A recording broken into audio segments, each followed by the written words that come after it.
500 টাকার ভাড়া এখন গতকাল পর্যন্ত 1000 টাকা আদায় করা হয়েছে।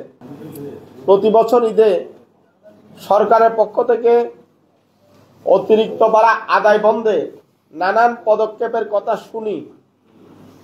বিগত 16 বছর যাবৎ একজন মন্ত্রী কঠোর ব্যবস্থা গ্রহণের হুঙ্কার দিতেন।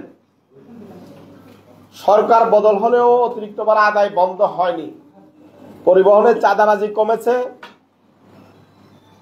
ভাড়া না কমায় যাত্রীরা সুফল পাচ্ছে না, বরং এই ঈদে অতিরিক্ত ভাড়া আদায় কোনো কোনো পথে আগের চেয়ে বেড়েছে। যাত্রী কল্যাণ সমিতি গণপরিবহনে অতিরিক্ত ভাড়া আদায় পর্যবেক্ষণ উপকমিটির সদস্যরা গত 20 মার্চ থেকে ঈদ যাত্রায় অতিরিক্ত ভাড়া আদায় পর্যবেক্ষণে মাঠে রয়েছে। এতে দেখা গেছে 98% গণপরিবহন অতিরিক্ত ভাড়া আদায়ের নৈরাজ্যের সাথে জড়িত। তবে বিগত সরকারের পদাঙ্ক অনুসরণ করে এবারও অতিরিক্ত ভাড়া আদায় বন্ধে বিআরটিএ, বিআইডব্লিউটিএ গঠিত ভিজিলেন্স টিমগুলোতে যাত্রী সাধারণের প্রতিনিধি না রাখায় এমন ভাড়া নৈরাজ্য বন্ধে যাত্রী স্বার্থ দেখার কেউ নাই। যাত্রী কল্যাণ সমিতির পর্যবেক্ষক টিম দেখতে পেয়েছে যে ঢাকা বরগুনা রোডে 500 টাকার ভাড়া এখন গতকাল পর্যন্ত 1000 টাকা আদায় করা হয়েছে। ঢাকা রংপুর রোডে শ্যামলী এসি বাসের ভাড়া 800 টাকার ভাড়া 1500 টাকা গতকাল পর্যন্ত আদায় হয়েছে।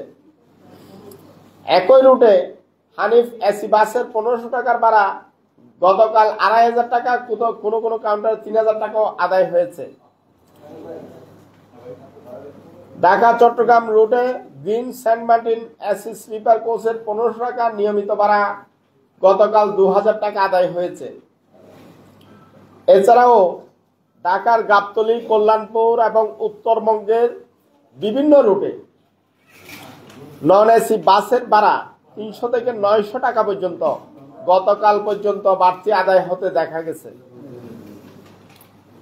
ঢাকা থেকে বরিশাল সহ দক্ষিণবঙ্গের বিভিন্ন রুটে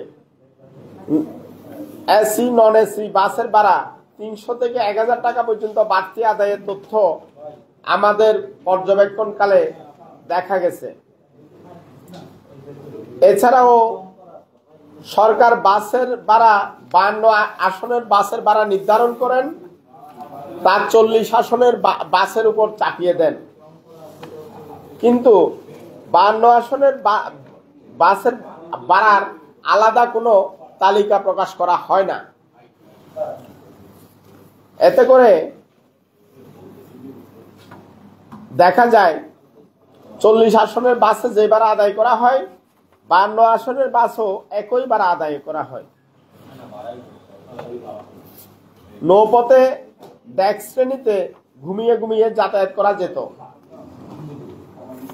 পদ্মা সেতু চালুর পর ডেকে চেয়ার বসিয়ে একজন যাত্রীর স্থলে 3 জন যাত্রীর চেয়ার বসানো হয়েছে। আবার চেয়ারের জন্য বাড়তি ভাড়া ধরে, যেমন লঞ্চে ডেক শ্রেণীর ভাড়া ছিল 200 টাকা, এখন ওই চেয়ারের ভাড়া 250 টাকা ধরে একজনের স্থলে 3 জন বসিয়ে 200 টাকার স্থলে 750 থেকে 800 টাকা ভাড়া আদায় করছে।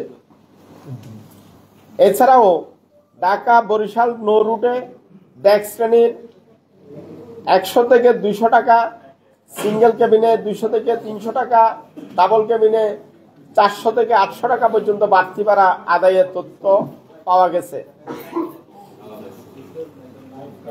রেলপথে প্রতি বছর ঈদে ট্রেনের ছাদে যাত্রী পরিবহন ঠেকাতে নানান ব্যবস্থা গ্রহণের পরেও বিপুল সংখ্যক নিম্ন আয়ের লোকজন কম খরচে জীবনের ঝুঁকি নিয়ে ট্রেনের ছাদে যাত্রী হিসেবে ভ্রমণ করে থাকে। এবারের ঈদে ঢাকা থেকে প্রায় 80,000 যাত্রী ট্রেনের ছাদে করে বাড়ি যাবে। তাদের প্রত্যেককে কমপক্ষে 100 টাকা হারে 80 লাখ টাকা রেলে নিয়োজিত কর্মকর্তাদের ঘুষ দিতে হবে। খাবার গাড়ি, ইঞ্জিন, 2 বগির মাঝে কোচের ভেতরে বিনা টিকিটে যাতায়াত করবে আরো প্রায় 2.5 লাখ যাত্রী। ট্রেনে কর্তব্যরত টিটি, গার্ড, সরকারি বেসরকারি স্টুয়ার্ড, বেসরকারি ক্যান্টিন অপারেটরের লোকজন, ট্রেনে দায়িত্বরত জিআরপি, এনআরবি, স্টেশনে দায়িত্বরত টিকিট চেকারদের বিরুদ্ধে চেকারদের যাত্রী প্রতি গড়ে 300 টাকা হারে 7 থেকে 8 কোটি টাকার মতো ঘুষ দিতে হবে।